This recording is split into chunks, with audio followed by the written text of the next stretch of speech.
Did you know that you can invest in real estate with low to no money down?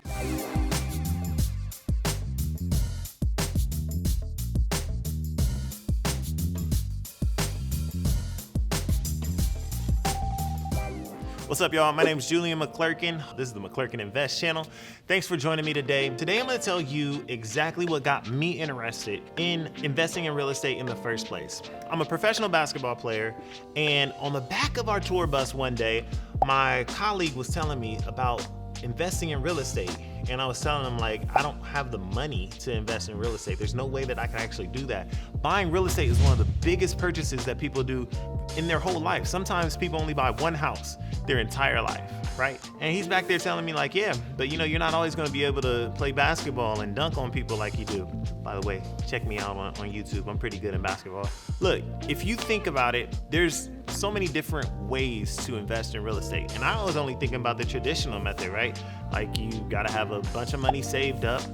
You take that money and you put a down payment down on a mortgage. I didn't have a bunch of money at the time. I still don't have a bunch of money. But what he was explaining to me was a couple of things that I'm gonna break down to you in this video. There's basically two different strategies that he gave me. One was wholesaling and the other one was owner financing. Now, we'll break down wholesaling just briefly. Wholesaling, all that really is selling a contract. And all you're doing there is finding a house that is severely distressed. So you're looking for distressed properties. And maybe you get in contact with this owner, and this owner says, maybe it's a tired landlord, and they're like, look, I'll let you have this house for $50,000. I don't want to go through a real estate agent. I don't want to have to go through all that stuff with listing it, taking pictures, having people walk in and out of my home.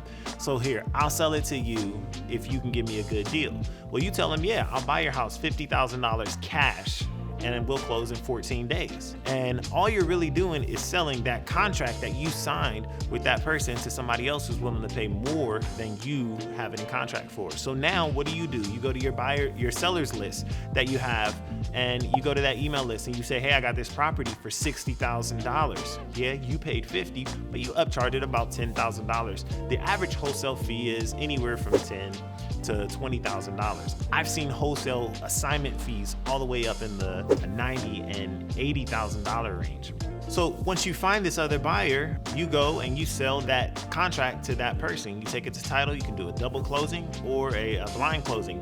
The thing is, the seller doesn't have to know how much you sold the property for. They're getting satisfied because the contract you told them is that in 14 days you were going to be able to pay them $50,000, which is exactly what you're going to do, but you're using the other person's money. And guess how much money that costs you? $0.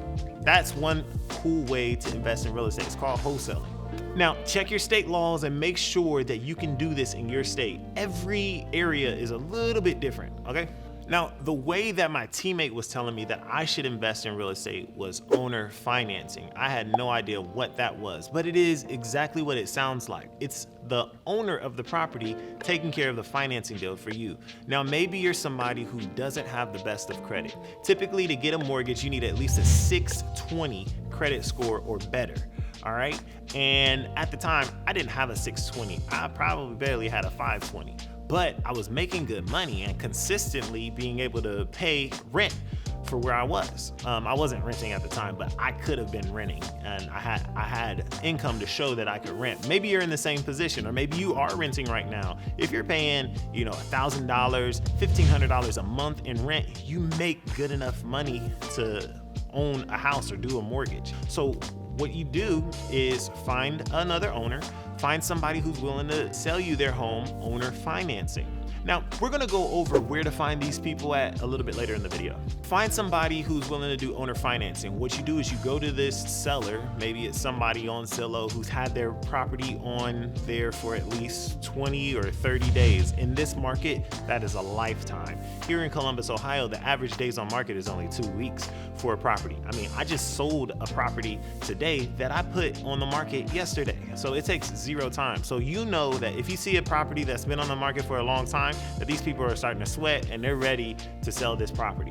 Once you get the property identified, you want to negotiate something that will work out in both favors. Since you don't qualify for a loan, you should give the seller a term that is typical for a loan. Like tell them you'll put 5% down, which is typical if you're doing like a conventional or FHA loan. And tell them, you'll do 3% interest rate, which is about what people are doing right about now. I don't know when you're watching this video, so it might be a little bit different during that time. But you give them those kind of terms and, maybe they'll agree to it, maybe they won't. But at least you'll open up the conversation and maybe they'll come back to you with some terms of their own. That's one way you can get into real estate without really any money at all, because you don't have to have a great credit score in order to get approved for owner financing. So I know that way is with money, but it's more so to help people who don't have that established credit history that you typically need to get approved for a mortgage. So where do you find these deals? They're not just, floating out there. You got to actually go look for them. Right now, deals are pretty tough to find, but if you know where to look, they're not that hard at all. So for wholesaling deals, what you want to do is look for distressed properties. If you're in a place like Ohio, let's say it's snowing, you want to drive a neighborhood and see who has not shoveled their snow. Maybe that is a vacant property. You want to look up that person's name, skip trace their name, give them a call. Most of the time, I now say about 90% of the time, you're going to get hung up on, or nobody's going to be on the other line. But 10% of the time, somebody is going to answer. And when they do answer, that's when you say, hey, I noticed you have this property on 123 Main Street. I would love to get some more information about it and wondering if you're interested in selling. I'm actually buying properties in this same neighborhood. Whatever you want to say to them to try to get them interested in you purchasing their property. Like I said, you'll get a lot of no's, but all it takes is one yes. And when that person does finally say yes, you can go through that wholesaling process. Another tall tale sign of a distressed landlord or a distressed owner, somebody who's ready to move on from that property, is like the mailbox is overflowing, or if you see grass that's really, really high. These are all signs of distressed landlords. You can also pull lists online of people who are behind on their taxes, people who are behind on their utility bills. That's a good list as well to pull. Another list that I see a lot of people pull are probate lists, and these are people who recently had deaths in the family, and they are the executors of an estate, and you can contact them and offer services to help them not just sell their house. You can offer just any service. People want to work with people that they like, know, and trust. So if you're bringing value to another person, then they're going to want to work with you and talk to you about maybe selling or buying their house in the future. I already gave you a really good example of how to find seller financing options. You want to look for properties that have been on the market for a good amount of time. Like I said, this is a seller's market. So if a seller is not selling in this market, something is up. They're open to some more options. All right. So just keep all of these different strategies in mind. And if you have any questions about anything that we talked about, go ahead and put it in the comments below. Thanks so much for listening to me today. Look, if you want to learn more about investing in real estate, make sure you hit like and subscribe and follow me for my next video. All right. I'll see you on the next one.